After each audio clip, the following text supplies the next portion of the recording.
Live from Main and Gervais, ABC Columbia News at 11. An ongoing search to find two inmates who broke out of an Orangeburg prison this weekend.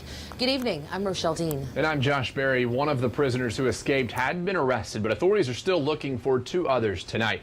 Inmates Tyshawn Johnson and Curtis Green are on the loose. They were in prison on murder charges. Deputies say these men are considered armed and dangerous. Deputies say Johnson, Green, and the man shown here, Christopher Bolton, escaped by overpowering an officer around 10 Saturday night. Bolton was captured in Lexington County Sunday after deputies were alerted to his ties to that area. Now, we've also learned the deputies have taken Bolton's father, Hoyt Bolton, into custody. Investigators say that he's likely to be charged with providing assistance to his son after that escape. Bolton was originally in prison on a carjacking and grand larceny charge. He's currently awaiting a court hearing. And Richland County deputies have arrested two suspects in a deadly shooting. Authorities say Patrick Green is charged in connection to a murder on Crane Creek Drive last month. And late this evening, David Hofer was also arrested in connection to that shooting. A Georgia couple may be spending more time in the Midlands than they anticipated. Kershaw County Sheriff Jim Matthews says Anthony Chosewood and Jasmine Dickover were seen leaving a home where deputies were conducting a drug investigation. When investigators pulled the car over, they say they found more than 2 pounds of meth, a small amount of marijuana, and more than $7,000 in cash. Suspects were caught on surveillance camera trying to steal a car, but their plans stalled. The Richland County Sheriff's Office sent us this video from 2 weeks ago when the suspects used the victim's garage door opener to get inside on Arcadia Woods Road. They apparently thought the opener was also a key fob to the car. After the car wouldn't start, they took off with only the door opener. If you have any information, please give Crime Stoppers a call. Lexington police are trying to work out details surrounding a theft at Planet Fitness. We're told credit cards were stolen from a vehicle in the parking lot on May 9th. Surveillance video captured one man using a card at Walmart and Walgreens. Officers are searching for those two people you've seen and that car. If you have any information, please give Crime Stoppers a call. Tonight, quiet for the most part. A few lingering showers here and there locally, but check out what's going on down here to the south. Again, more action down here. It looks like that will be with us by tomorrow afternoon. Once again, let's give you a look at the temperatures, and it's another warm night here. Close to 80 still in Columbia and Lexington. Man, doesn't it feel like July? It's pretty warm. A little bit of wind, not very much, coming out of the southeast. So, what's going to happen tonight? The skies will stay clear. Temperatures eventually dropping down to right around 70, somewhere in there.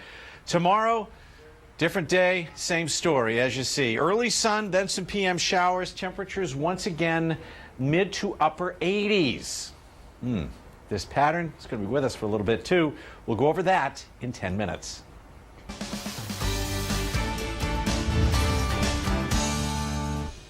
Turn me around, I'm going to keep on walking, keep on talking. Well, you hear it right there. For the second week in a row, protesters gathered at the State House calling for greater economic equality. Organizers say they're calling for massive overhaul of the nation's voting rights laws and new programs for those in poverty. A committee has approved a proposal that would help with new guidelines for school makeup days. A pilot program could allow students and teachers to work while they are outside the classroom. For instance, during bad weather days. Those snow days might not be as fun. It would have to be approved by lawmakers. 4th and 5th grade girls were honored this evening at Burton Pack Elementary School. Mayor Steve Benjamin was the guest speaker to celebrate the Girls Excelling and Moving Successfully Club. The club has been focusing on developing bullying prevention techniques, understanding how to set goals, all while collecting food for Harvest Hope Food Bank. Tonight is a celebration. It's an end-of-year activity for the parents of the GEMS girls. The GEMS is Girls Excelling and Moving Successfully program at Burton Pack Elementary School. The girls also took on the challenge to learn more about geography, math, and science from their club. Here's a fitting report for the upcoming holiday. South Carolina ranks near the top in the nation for military retirees. According to WalletHub.com, South Carolina comes in at number 5 in their survey. It was based on criteria such as the number of veterans per capita, number of VA facilities, and the percentage of homeless veterans. Florida, by comparison, ranked number 1. Midland's firefighters and police officers are getting ready to roll up their sleeves to save some lives, and they need your help. Tomorrow, they'll host the official kickoff, and on Friday, the annual Boots and Badges Blood Drive will be held. Blood Drive pits the departments against each other to see who can donate the most blood. You can get in on the act by stopping by 2 different locations, either Columbia Place Mall or Spirit Communications Park on Friday, beginning at 7 in the morning. Always a friendly competition. Well, happy anniversary to the Palmetto Health Richland Children's Hospital. This morning, the hospital held a celebration for 10 years as a freestanding facility. Although it began its mission more than 35 years ago, the hospital moved into its own facility in 2008, designed to specifically meet the needs of children and their families. Your hospital, because it means so much to have it. Everybody's here in one spot and they all hug you and love you like one family.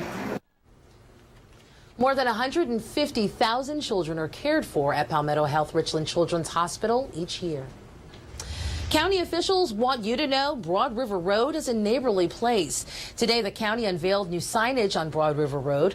The new signs featured the Broad River Road logo that was created with community support back in 2016. County leaders say the sign is part of an overall effort to revitalize the area while maintaining its character. History was made today as Gina Haspel was sworn in as the first woman to serve as CIA director. She took the oath of office in a ceremony with President Donald Trump. She succeeds former Director Mike Pompeo, who's now Secretary of State. The president and vice president swore her in at a ceremony in Langley, Virginia. Today, we also mark another proud milestone as Gina becomes the first woman ever to lead the CIA. Confirmation was made official last week by the U.S. Senate.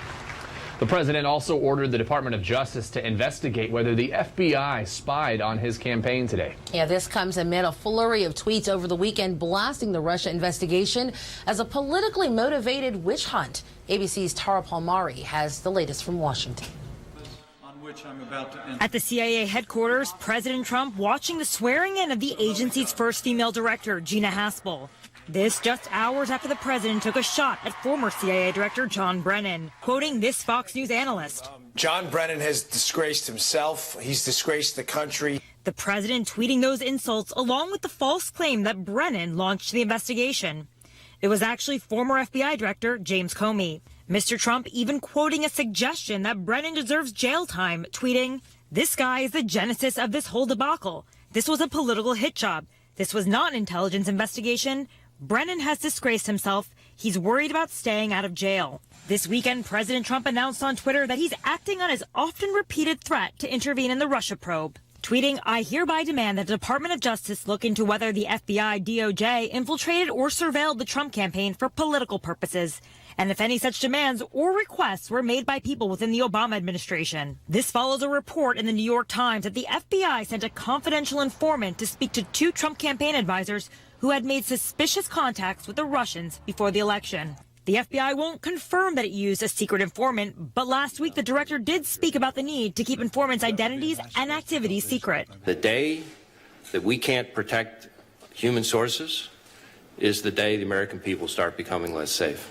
But today the president is asking for more. He wants the FBI to share confidential documents of their investigation into him and his campaign. Tweeting, "Only the release or review of documents can give the conclusive answers." The president met with Deputy Attorney General Rod Rosenstein and FBI Director Chris Wray at the White House today, where they agreed that they would expand the investigation into all irregularities at the FBI when investigating the Trump campaign. Tara Palmari, ABC News, Washington. The University of South Carolina's Farmers Market opens for the summer tomorrow. Shoppers can choose from a wide variety of produce, baked goods, juices, soaps, and free samples.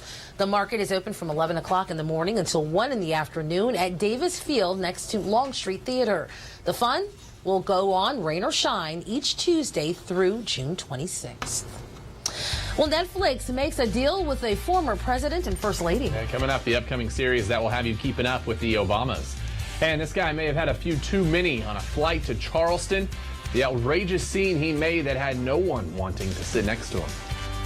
All right, guys, tomorrow is the second day of the week, which means it's a Tasty Tuesday. And this time around, it's good grub from our friends at the Capital City Club. Plus, we'll learn about the storied history of the staple of the capital city. Bundle that with all the news, weather, traffic, and fun you need to start your day. And we'll call that a Tuesday. Join us starting at 5 a.m.